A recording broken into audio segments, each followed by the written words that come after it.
got it? Over here to the left, Bill Rabinowitz, Columbus Dispatch. At what point during the game did your thoughts already start thinking to next week? No comment. Yeah, I can't get into that. I mean, it's, I would just say, though, that our team did a great job of staying focused this week. Not easy to do for anybody, but we did. We stayed in the moment and, played well. But, the minute we get into that locker room, it's on to the next week. Over here to the right, Clay Hall, WSYX, and then Tim May. That 1 minute sequence to start the second half turned the game, and was that the result of some comment at halftime? Well, we wanted to win the first 5 minutes. We ended up scoring, I think, 14 in the first minute. Touchdown, turnover, touchdown. It's something that we talked about all year, is coming out in the second half and playing well. Every year you try to identify the areas that you want to improve on, and that was an area that we wanted to do a great job with. And so good to see us come out like that and gave us a little bit of a cushion, and then allowed us an opportunity to get some of those guys out of the game and rest it up for next week. Cameron Teague Robinson, The Athletic. Ryan, in the last 2 weeks, you guys have nearly put up 1,000 total yards. Just what have you learned about Kyle the last 2 weeks that you think can help will benefit him going into? Yeah, no, you could see him when he's on rhythm and making some big time reads down the field. I thought he threw some good balls today. And when he's playing situational football and his feet are in rhythm like that, you can see. I mean, we got the weapons and he's got the talent. So, it's all been a build up towards this week to go swing as hard as we can and play our tails off. And so I feel like we have all of our weapons here and healthy, and that's great. We'll get Tommy back for next week. Tommy was ready to play in this one, and I had to pull him back, and it was almost a fist fight, but I won. It took some I'll be honest, it took some late night texts last night he wanted to play, and this is a guy who has put so much into this program. Coming back, and for senior day, for him not to be out there was really hard for Tommy, really hard. But I just explained to him there's just too much on the line moving forward to risk any kind of setback, that we need him at his best. And he was, after some calming down, he was okay. But it was not easy for him to not play in this game, and that was my decision. He was ready to go. He pushed himself to get to a point, but he'll have another great week of practice and be at 100% going into next week. Over to the right, Austin Ward, the podcast, and then Tim May. Ryan, I'm sure you'll look more closely on film, but did you feel in the first half when you talk about Kyle's footwork, it seemed like maybe he wasn't in quite the same rhythm as he was a week ago? Did you have that sense at all in the first half with him? I have to look at the film quickly. We're not going to really dive into this film all that much, but we are going to grade it and make sure we stay with our routine. I'll have to look at a couple of them. I know there were a couple that the looks were a little bit different than what we expected, and so in those moments, you got to keep your feet moving and move on to the next thing. So I think there was some good play, and then there was some things that we could probably scheme up better, and then also moving on from the first or second thing and try to find the next part of it. Over to the left, Rob Aller, Columbus Dispatch, and then Nathan Baird. Ron, what's the challenge of the fine line between playing guys and taking them out so they don't get injured? And were you swallowing hard at the end of the first half when Kyle drops back and gets hit there and kind of gets up slowly? It is you got to thread that needle. You do, and ultimately we have to win every game. So that's the number one goal. But you can't do anything anything less than 100%. I mean, when it's time to go, you got to go. And you certainly can't go in there and try not to get people hurt. It doesn't work that way. You got to go, and we did. We played hard. We played physical. But when we were able to come out in the second half and build a little bit of that cushion, it was good to get those guys out and get them some rest. And that was the ideal situation for us. Is that if we could get them out and not play a full game, it allowed us a little bit more rest heading into next week. At the end of the half there, with the I think we had 4 drives inside the 10 or so, and I guess we could have just jumped into a 2-minute and fired it down the field, but a tip ball or something goofy or a sack, and the ball comes out, and all of a sudden you're into the fourth quarter, and I just felt like we had the ball coming out in the second half, so we ran it a few times. We got a first down, then we got the penalty, But even the third down, I should have just run it. I mean, I knew the crowd wouldn't be too fired up about it, but that's the job of the head coach to just make the decision that's best for the team at that moment. But there was still, I think, 20 seconds on the clock, and I felt like maybe if we got a first down, we had a couple timeouts left, we could possibly push it up for a field goal, and the game was still in the balance at that point. Tim May, the Tim May Show. Yeah, Ryan, just your defense, once again, a 50-something yard field goal cost you a shutout. I mean, do you feel for those guys a little bit as hard as they played tonight? And then number two, Trevion Henderson, once again, the big burst. I mean, it's obvious what he brings, right? Yeah, no, he's a home run hitter, and the more opportunities he gets, and he gets to the second level, he's dangerous. Once we get him back there, and it's everybody's job to get him there. And I thought on that play in particular, I have to watch the film, but I think Emeka and I think Julian sprung him on the perimeter, but the guys up front did a nice job moving the line. I think Cade did a good job too on the backside of that. And you were asking about the defense. Yeah, well, listen, I just not having Tommy out there. We've had a couple of guys down. I think we should be at full capacity next week, which is great. But it's all going to be tested next week. And but you're seeing the strides. I mean, it is what it is. We're getting better every week, but it's all headed towards the end of the season and playing our best football. Nathan Baird, Cleveland.com, and then Dan Hope. When you say you think you'll be at full strength next week, does that include Mike Hall? Yeah, I mean, I'll try to give you guys somewhat of an update next week, but yeah, we're expecting to get everybody back. And with Kyle, you've talked before this season about how over the course of the season, the answers you're getting from him when he comes off the field has been progressively better. Were you getting the answers you wanted tonight in those red zone short field situations? Yeah, I think so. Yeah, for the most part, he saw it. It wasn't. There wasn't one where he came back and said, I didn't see it that way. There was a play action pass where the corner was there. I asked him if he saw the corner. He said yes. He still made the throw and he snuck it in there, which was a really good ball. So no, I think he's seeing it well, and I mean the communication's been good. Over here to the right, Bill Landis, the podcast. Ryan, it seemed like Emeka had his burst back today. I don't know if you felt that too down there, and how important was it to kind of get him feeling like himself again going to the next week? Huge. Yeah, it was. I saw it too. Saw it a little bit this week, and then it was great to see him in the game, kind of playing like that. You could see him. We tried to get him involved with a couple runs, a couple things on the perimeter, just to kind of see that. And I mean, he's getting as close to 100 as he could possibly be. Over to the left, Dan Hope, 11 Warriors. Ryan, Jack Sawyer had 3.5 tackles for loss today. Could you see that kind of performance coming from Jack with the way he's been playing lately? Yeah, he's been playing hard. His attitude's been great. Yeah, I think what do you have? Four something tackles, sack, and then the sack fumble, which was big, right?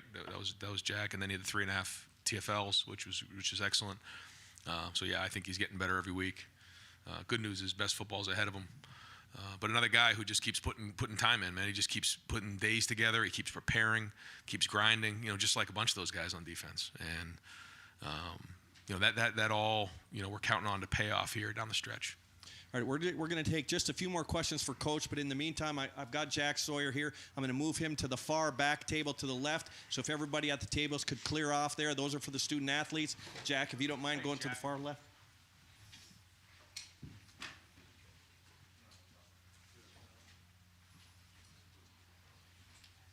All right, well, over here to the right, Dylan Davis, Delaware Gazette. To play Dallin today and burn one of those games he has left. Yeah, so he had 2 left, and so that's it. So, and then he's got next week. So, was there any part of it where you just wanted to get him some run out there to keep him fresh in case you would need him tomorrow or next week or down the stretch? Yeah, we felt like we wanted to get him in the game a little bit because it's been he hasn't played a ton this year, and I thought, like you said, going into next week or moving forward, it'd be good to get him some carries. I don't know how many he ended up with. Yeah, 8 carries. That's pretty good. 4.2 yards a carry. Thought he ran good when he was in there. Can he play the big pass? Can he play past the Big Ten championship game if in fact he's going to college football playoff?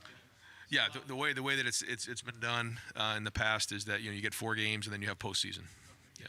Okay, we're going to go 2 more questions for Coach Stephen Means, Cleveland.com. Ryan, as you got asked earlier, Emeka looked a little bit better today. Obviously, Marvin's been Marvin all year. The way Trevion is running, the way Kyle's progressing.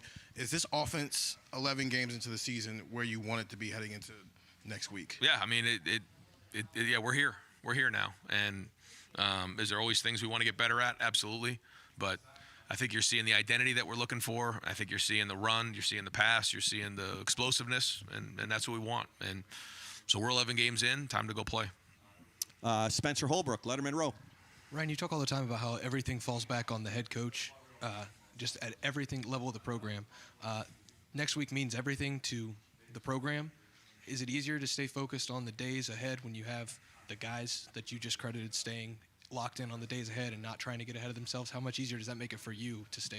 Yeah, I think the key is to stay in the moment. You know, there'll be emotion this week. There'll be a lot of there'll be a lot this week, but there'll be noise. There'll be everything. What we have to do is we have to do a great job of preparing. We can't do anything different. We have to continue to stay with our routine and then focus on maximizing every minute of this week. And then noon on Saturday is going to come. That's not going to come any faster by us, doing something else. So we need a great week of preparation. And then, we're all in this thing together. We are. I love this team. We've been working hard to get to this point. And so we need a great week of preparation. And then we get on that bus and we head to Ann Arbor. And one final question for Coach Rob Aller, Columbus Dispatch. Yeah, I don't know your game day schedule, but did you watch any of the Maryland-Michigan game? Did you catch any of that, and what'd you think? I might have. Yeah, I might have. When you have time, you're always watching the other games, and certainly that one was on. Great. Coach, thank you very much. Okay, thanks.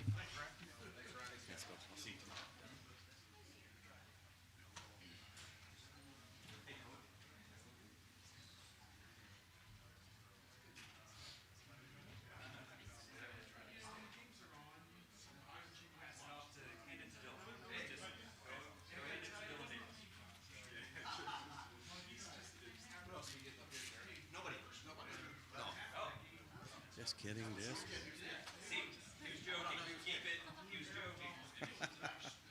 It's our new file. Caitlin, how many tables do we have back there? Do we have one? We should have. Okay.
All right, folks, we're gonna start to wrap up with Jack Sawyer, but I'm gonna put Jordan Hancock at the very back table, and we're gonna start taking questions up to the front for Coach Knowles.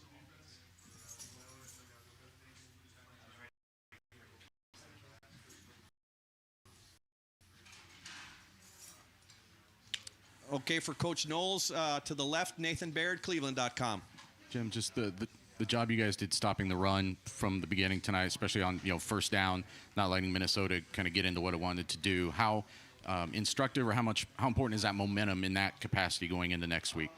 Yeah, Last question for Jack. That's a big deal. We've been, much better in our coverage and defending the explosives in the pass game.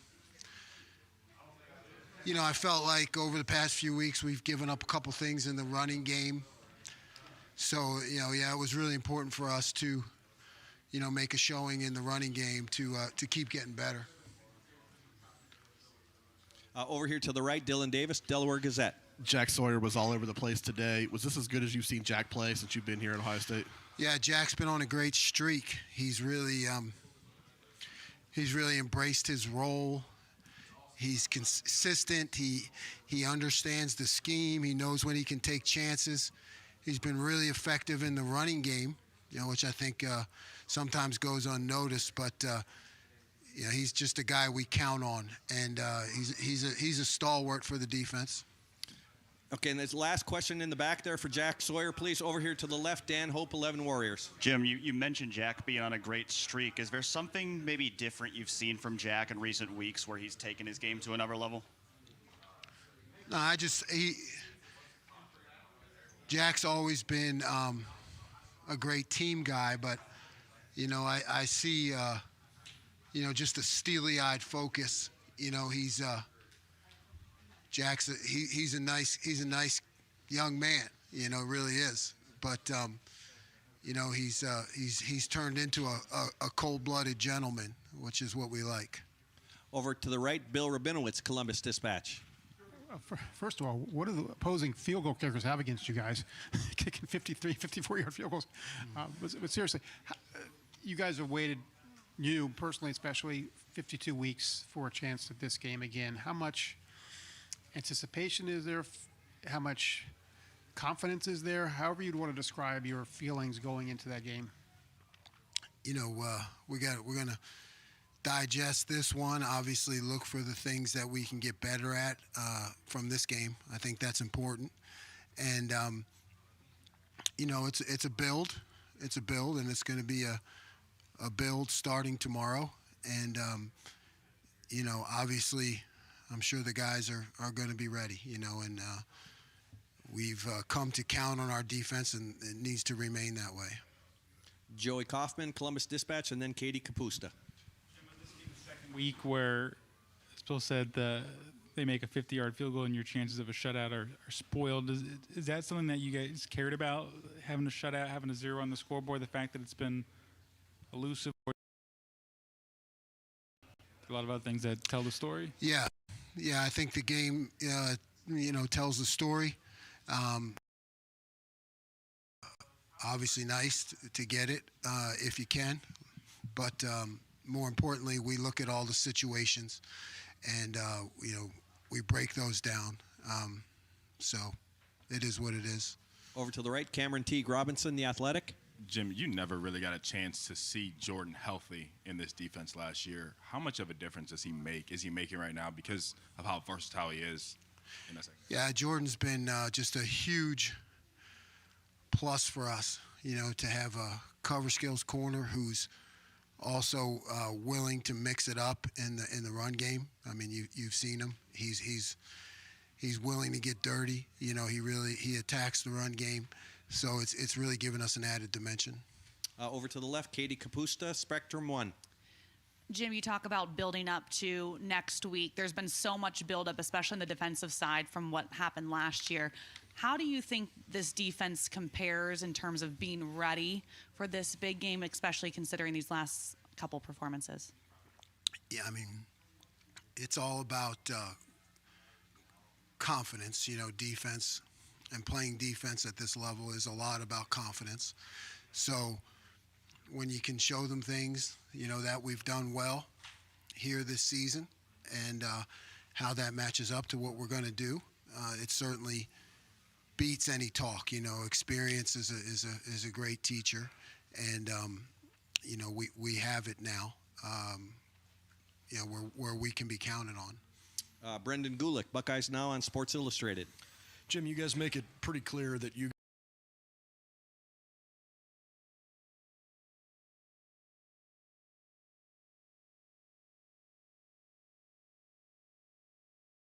but from week 1 to week 11, particularly the back end of the defense, how much better do you feel about this group here toward the end of the season compared to where you were at the beginning of the year? Yeah, I think we all feel better, when you're playing in the back end and getting your hands on passes and contesting routes and being in the right position and on top when you're supposed to be on top. And you see the numbers and the explosive plays. I mean, that tells the story. It's just something that gives everybody confidence. It gives the whole team confidence. Over to the left, Jeff Gilbert, Press Pros. You talked about Jack, steely-eyed, focused. How much of this season do you feel like all 11 guys that are out there at any one time are really focused on that? And has that been something that's built and you're there now, or are you still trying to get there? We're always trying to get better, but I felt like I saw it in the first game. I thought that was a big deal. Come out in the option and guys are able to adjust, and then you saw it over the course of the season with some good things in the red zone and some tight games and guys not flinching. So yeah, it's been a build since the first game, but there's been a focus since last spring, including myself, to make sure that we can be counted on, and making the changes and adjustments that are necessary to win the matchup games. Got time for just a couple more. Tim May podcast. Yeah, Coach, you may have been asked this before I came over here, losing another shutout by a 50-something yard field goal. How much of a bummer is that? And then number 2, this game is coming up this week. It's been hanging out there for a long time for you, I would think, and stuff. But what are you already thinking about it? The challenge. Yeah, we talked about the shutout. I mean, that's not a bummer. Hats off to the kid. He made a long field goal. We look at the situations. We evaluate our performance and series by series, play by play, and yeah, I mean it's certainly the overall defense. Has been on my mind since last year, of course, of how we can be better, in these matchup performances. We've already had a couple, and we got to build off that and be at our best. Great. And last question for Coach Knowles. Over to the left, Rob Aller, Columbus Dispatch. Just Jim, are all end zone celebrations created the same? In other words, do you just look the other way sometimes, or are they all teaching moments? No, you don't look the other way. Certainly, we've talked to the guys about celebrating on the sidelines. We want them to celebrate, but you don't look the other way. I mean, that's something that can hurt you, in a future performance, and we'll eliminate that. Great. Coach, thank you very much. Thanks, Jim. All right, we're going to bring Kyle McCord up to the main podium. We will open it up right up front here with Tim May from the Tim May Show. Kyle, that was an interesting first half. It just seemed like sometimes near the end, y'all weren't all on the same page together. But then, of course, you got it rocking in the second half and stuff. Well, explain that from your vantage point. Yeah, I think the biggest thing, I thought we moved the ball well in the first half, but obviously left some points, especially in the red zone. I think you convert those. It's a completely different first half. It's a different feeling too. I think we were just off a little bit, and I think as a result left some points up on the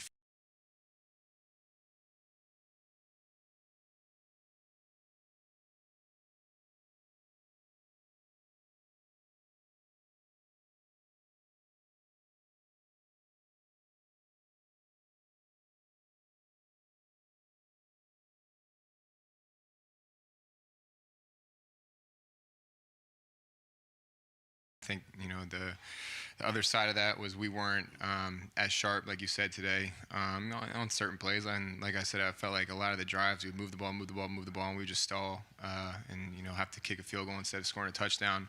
And, those are 4-point plays. So I think the biggest thing now is going back, watching the film, and, why didn't we execute, especially early on. Rob Aller, Columbus Dispatch. One game at a time. We get it one play at a time. But now that it's here, how much have you been thinking about the upcoming?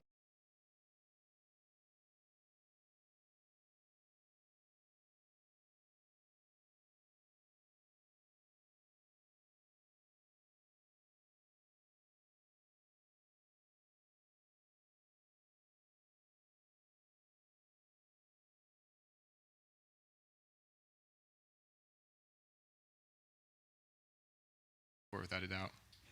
Came up limping at the end of the half there. Any aggravated injury there or anything? No, I mean, obviously a little bit of a weird tackle there, but popped up and, just started moving on it, so I'm good. Over to the right, Andy Backstrom, Letterman Row. Kyle, Emeka really looked like Emeka tonight in terms of just seeing that burst that I feel like he hasn't had just from the injury. Did you see that, and what's it like to have him back now as close to 100% as possible? Yeah, I told Mech this. I thought this was the best he's looked since coming back from his injury. I thought he looked explosive tonight. Looked confident too with the way he was moving, and it was good to see. And I know he's been working his tail off to get back to this point. So to get him back, I think almost 100% at this time is huge. Nathan Baird, Cleveland.com. Kyle, what are the most important ways you feel like you've improved from week 1 to week 11 in order to do what you have to do next week and win that game? Yeah, I think every area, honestly. I think the biggest thing would just be that confidence level, having confidence in myself and my teammates around me. I think that was the biggest thing going back and watching that film from week 1. I would say, just a little bit of uncertainty. I think you can get as many practice reps as you want, but nothing is quite like those game reps. And so I think every week just been getting more confident, more comfortable in there. And, I feel like we're starting to get this thing rolling. Cameron Teague Robinson, The Athletic. Kyle, you mentioned Emeka getting back to his form, Trey's getting going. You now have kind of all the pieces we thought you might have all year. Is this offense starting to reach the potential you thought it might have in the early in the offseason? Yeah, I mean, I think this is kind of what I've been talking about all year. I feel like we've been making strides in the right direction, and especially early on in the year. I think there were times where everything was clicking and we looked really good. And I think now we're starting to be more consistent, which is big. So I think the challenge now, obviously, with the opponent that we have coming up is how can we just continue that, continue to elevate our game, continue to play at a consistent basis. And I think that's been the mindset all year, so just continuing that into this week. Lori Schmidt, Columbus Dispatch. Kyle, just how are you feeling physically? Good. Yeah, I think at this point, week 11, I don't know if there's anybody on that field that's 100%, but I think the O-line has done a really good job of keeping me upright, and I feel good. I think the biggest thing is just making sure that you're doing everything you can during the week to get your body to tip-top shape to go out there on Saturday. Stephen Means, Cleveland.com. Kyle, you mentioned the losses the last 2 years in the Michigan game. Your role in this rivalry is very different this year than what it's been in the last 2 years, having to just watch it from the sideline. Is there any extra excitement or motivation and basically having a chance to impact that game the way that you maybe haven't the last 2 years watching it? Yeah, 100%. I think, that's kind of been, how I felt regardless of who we played. Just getting an opportunity to play this year has been special. And I think, you take that and you can put that with the rivalry. You can't draw it up any better than that. And so to be 11-0 right now and exactly where we want to be, this is kind of the way everybody in the Woody envisioned the season going to get in this point. That's what you work for. Got time for two more. Over here to the left, Joe Nugent, WCMH. Another big game for TreVeyon Henderson. What does he look like from your vantage point? Yeah, I mean, I think like you said, another big game from him, and we needed it. I think there were times today where they sat in a too high shell and tried to take away the pass, especially Marvin. And when that's the case, there's going to be favorable run boxes, and I think Trey did his thing again today, which was huge. I think really springboarded the momentum in the second half with that big run and getting us going. And I mean, man, another week, and it doesn't surprise me what he does. The work he puts in is really starting to show. And final question, Spencer Holbrook, Letterman Row. Kyle, what does it mean to get that touchdown to Cade on senior day? Yeah. I mean, that's my guy, and I don't know if there's a guy that is a tougher dude who works as hard as he does. He does the dirty work, and so to get him that touchdown, I think that might have been his last play in the shoe. It's pretty special. So I can't really quantify what he means to this team, but to have that moment was pretty sweet. Great, Kyle. Thank you very much. Thanks. All right, folks. Press box is closing. No, it is. It's going to.